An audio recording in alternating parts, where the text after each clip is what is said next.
Elliot. My message tonight is based on the reading that Bill shared with us just a few moments ago. It's a story we have probably all heard many times, the story of the little boy Samuel hearing God calling him.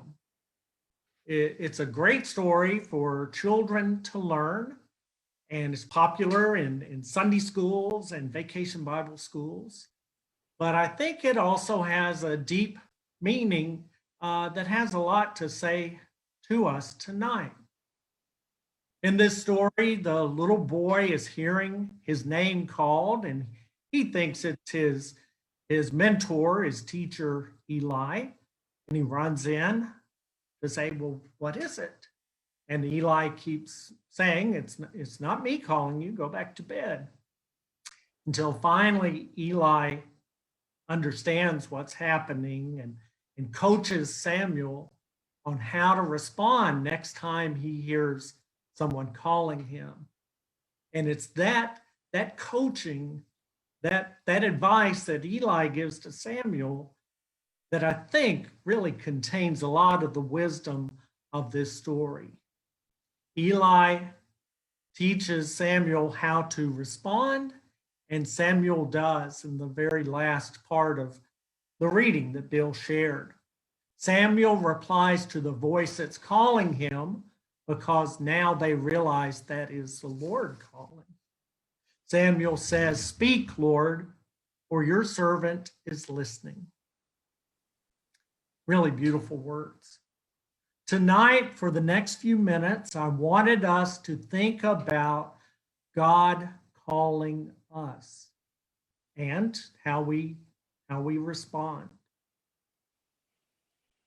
There's a word for what God calls each of us to do. That word is vocation. Have you ever heard that phrase? I have a vocation. Now, sometimes we use that word to mean I have a job. At Journeys, we talk about vocational training for the people we support. That means we're teaching them how to get a job. That's one meaning for the word vocation. But it does have another meaning, I think a deeper, more spiritual meaning. And a vocation is the word we use to describe what God calls each of us to do. Now, some people think that type of vocation is only the thing that ministers might have, or priests, or monks, or nuns, that they are called to a vocation. Other people think, and I'm one of them, that a vocation is what each of us is called to do. I think God calls all of us to something. Now, when we think of what God calls us to do, I think it could all fit under what we call the Great Commandment, which is to love God with all your heart and all your mind and all your soul and all your strength, and love your neighbor as yourself. I think that's what God calls us to do, although I think for each of us, it's a different call, but it all falls under that category. If you ever think you're called by God to do something that doesn't fit under the category, love God or love your neighbor, and we know neighbor means everybody and even everything. If your call doesn't fall within love God, love your neighbor, then you might be misunderstanding God's call. I also think God calls us to service to others. I don't think God calls us to make more money or to have a better house or a new car. Those could be good things, but I don't think that's God's call. I think when God calls each of us, it's to something related to love and related to serving other people. Now, in doing that, it can bring us happiness and maybe even bring us financial success. But the primary purpose of God's call is to help others. When I was in divinity school, I discovered somebody who's become a hero for me. We used several of his writings over Advent and Christmas. So you might have heard me mention Howard Thurman. He's on the cover of the bulletin, if you printed out the bulletin. And I'm going to ask Janice if she'll share that picture and that quotation on the screen for just a minute. There's Howard. Like I said, a hero of mine, a theologian, an author, a mystic, a civil rights advocate. One of his students went on to become very successful in the civil rights movement. That was Martin Luther King Jr. So it's interesting to think Howard Thurman was older, a generation before Martin Luther King Jr., but taught him many of his basic ideas that he went on to incorporate in the civil rights movement.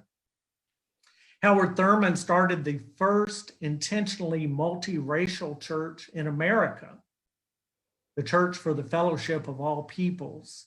That was in 1945. That's considered the first time that people started a church to be inclusive. You know, that ought to resonate with the Open Table folks, because I think we're right in that same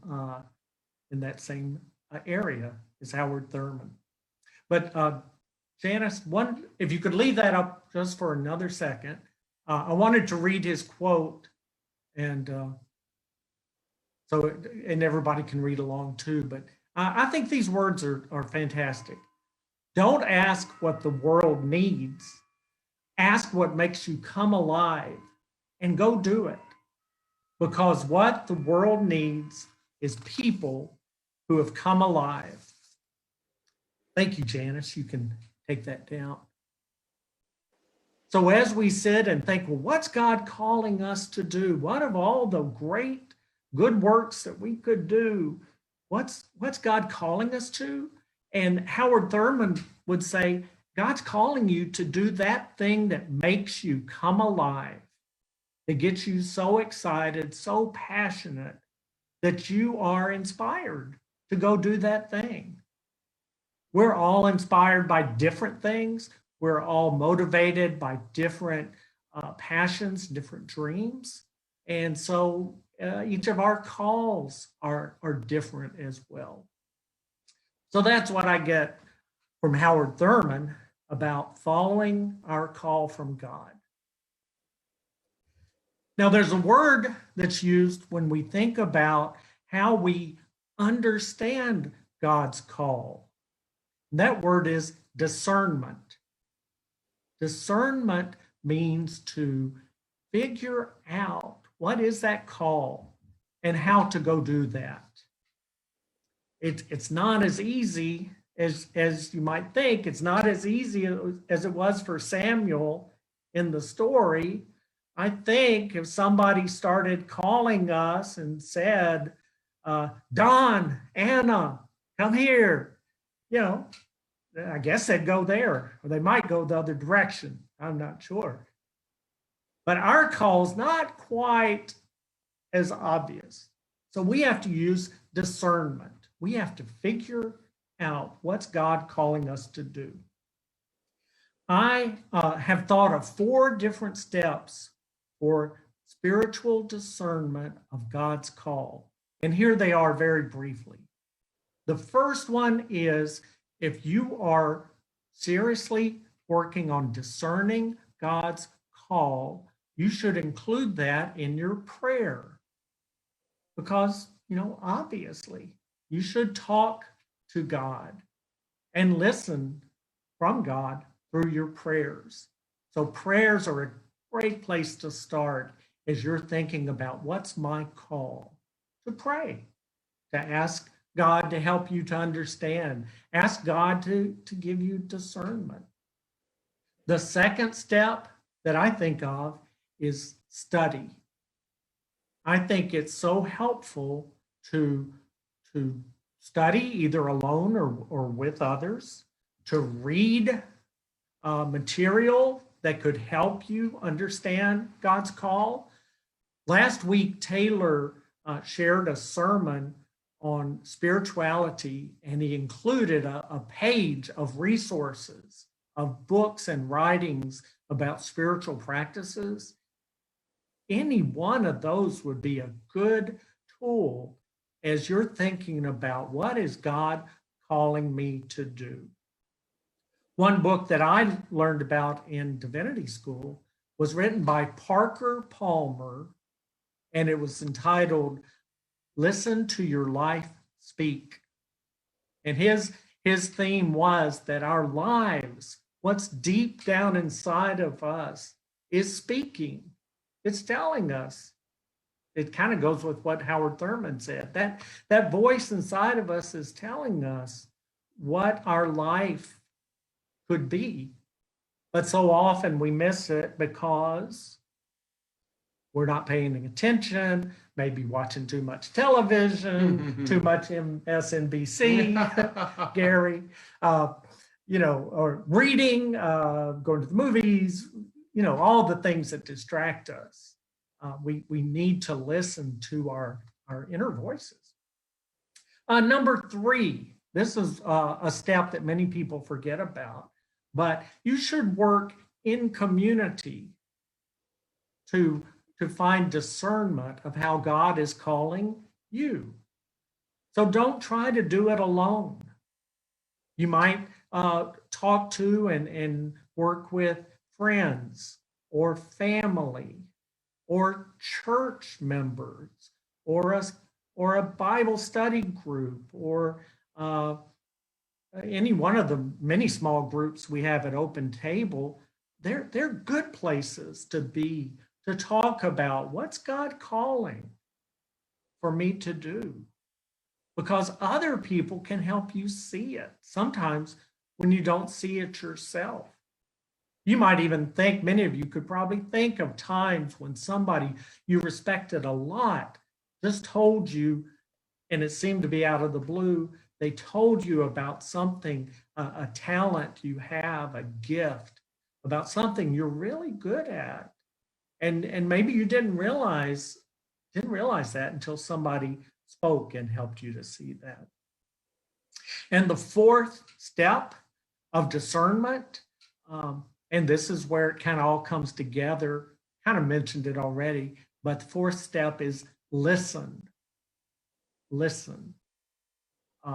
One important part of listening is to sometimes be quiet and have quiet.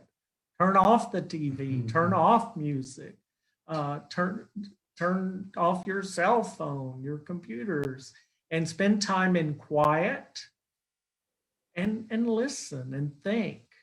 Listen to everything around you, but especially listen to that inner voice.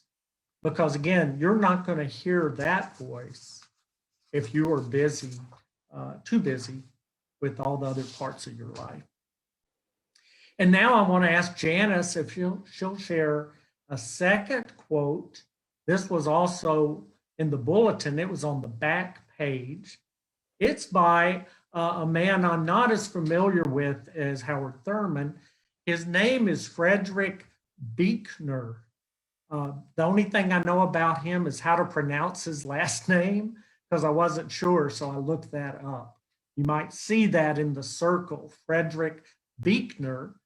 He is still alive today, and he is 94 years old, but he's an author, theologian, I think a minister of the Presbyterian Church. And his quote, I think, is so good.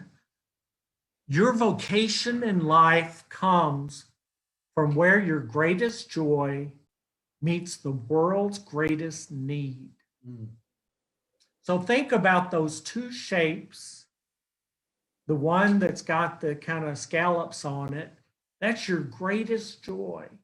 So think about all the things that bring you joy and happiness, and that's in the scallops. But at least one of those things also intersects with the circle, which is all of the world's greatest needs that you know about.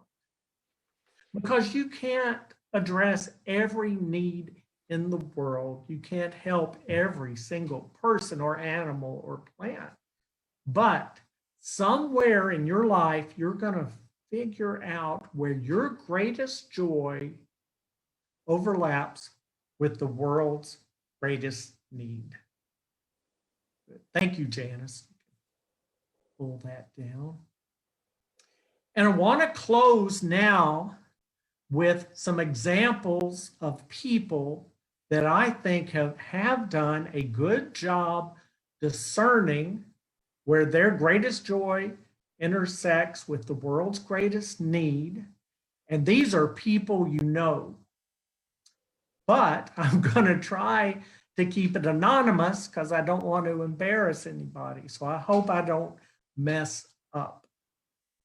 There is somebody at Open Table that I think her greatest passion is animals.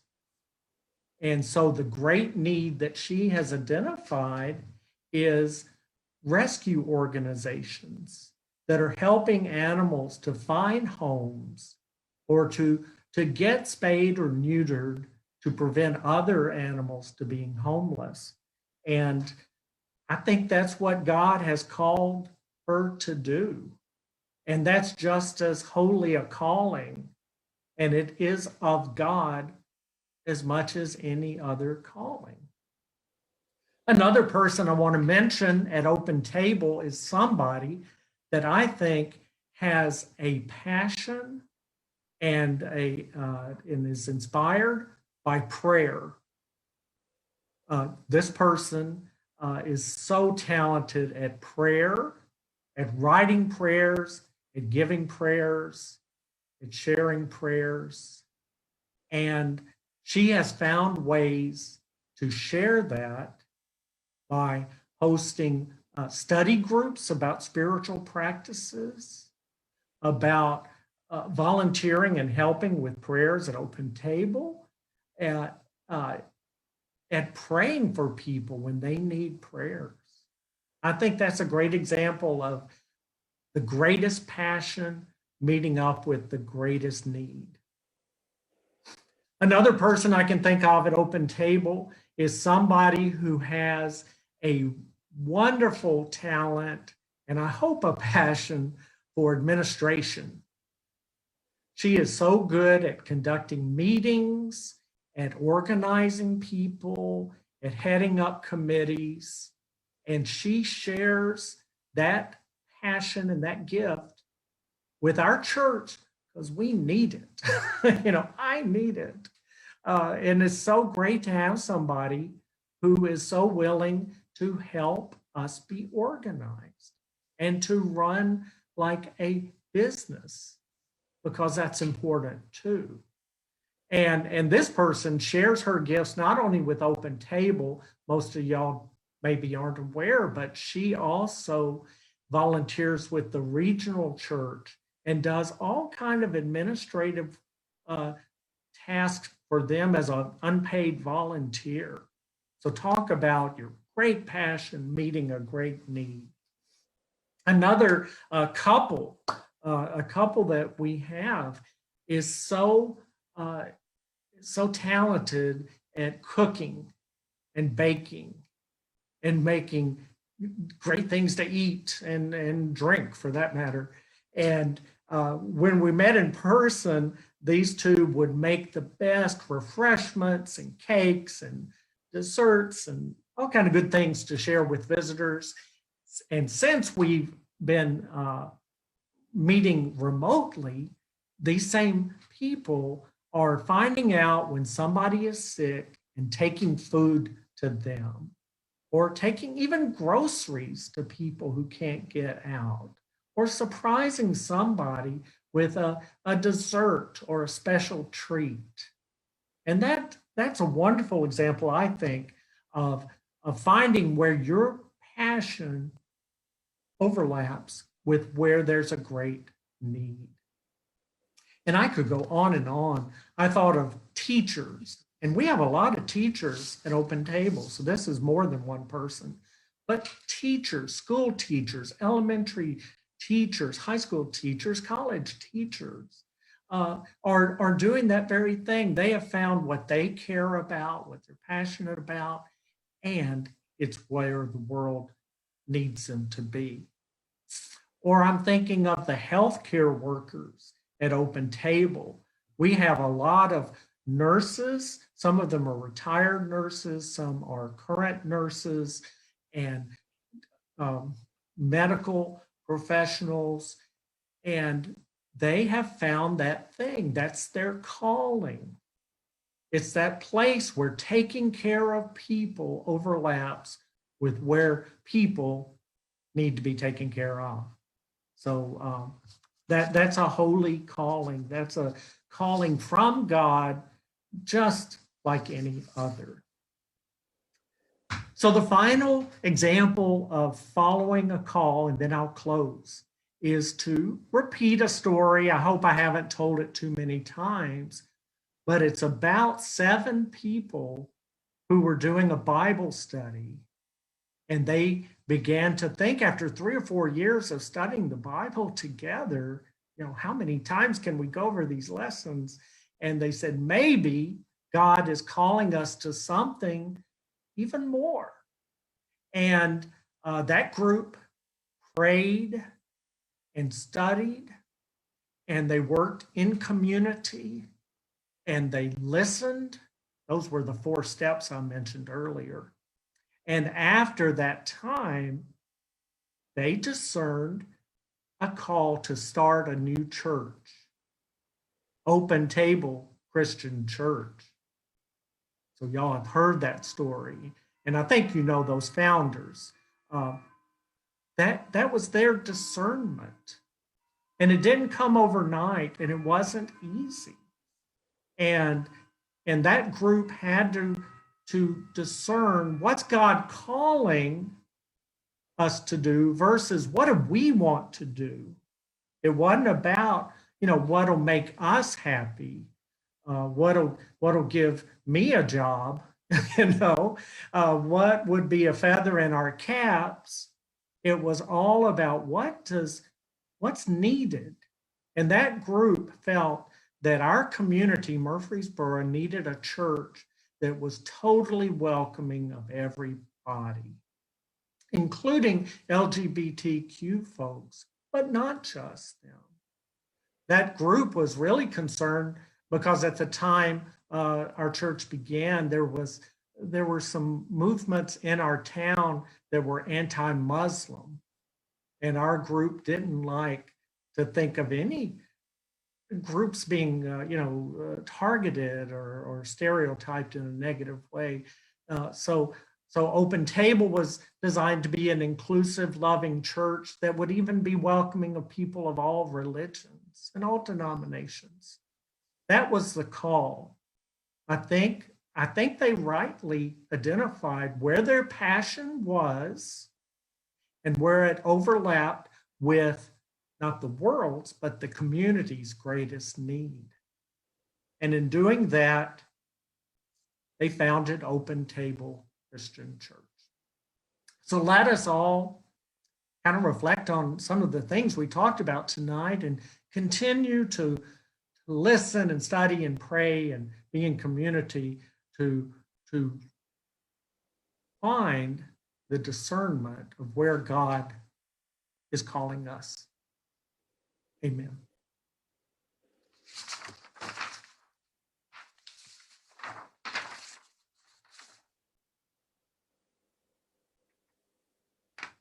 Okay, and now I would like to ask Barbara if she would share the communion invitation.